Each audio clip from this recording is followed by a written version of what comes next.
Kemudian pertanyaan selanjutnya, Assalamualaikum warahmatullahi. Bagaimana pramuka menurut antum Ustadz? Ya, pramuka itu bagus, ya.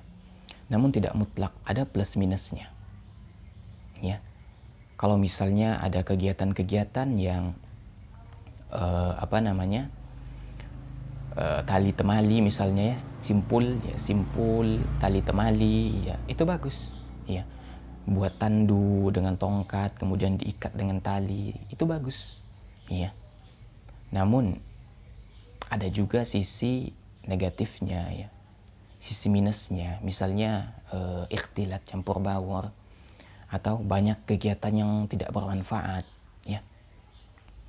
Intinya pramuka itu, ya, ada plus minusnya, ya, ada kelebihan ada kekurangannya dari sudut pandang syariat.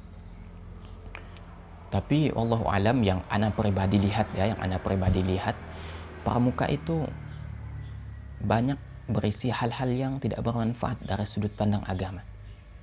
Bahkan ana pernah, ya, teringat, ana dulu juga pernah ikut pramuka. Ana jadi disuruh semuanya itu peserta disuruh oleh pembina bawa bekal, kemudian disuruh duduk oleh pembina, baris rapi kan, duduk, kemudian disuruh menghabiskan bekal kita dalam waktu 1 menit, ya. Ana pernah ikut seperti itu, ya, disuruh pembina seperti itu, jadi makan, ya, tergopoh-gopoh, ya, bahkan ada sampai yang tersedak. Kemudian disuruh berhenti, jadi mulut kita ini dalam kondisi yang penuh gitu kan, karena untuk menghabiskan makanan dalam waktu 1 menit, ya.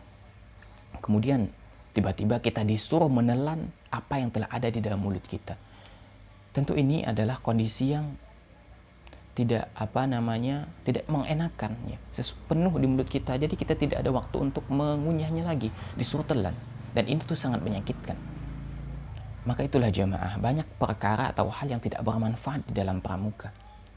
Tapi kalau antum sebagai pembina bisa mengatur misalnya kegiatan pramuka itu agar lebih sesuai dengan syariat Islam, latihannya itu dipisah, laki-laki sama laki-laki, ya, wanita dengan wanita, ya, kemudian di dalam latihannya itu tidak ada perkara misalnya musik, ya, atau perkara yang menyelisih syariat, maka itu lebih utama, ya, itu lebih utama, ya. Jadi itu menurut pandangan ana. Jadi lebih banyak hal yang minusnya, ya, dari positifnya. Tapi kalau antum bisa meredam yang minusnya itu lebih baik, ya.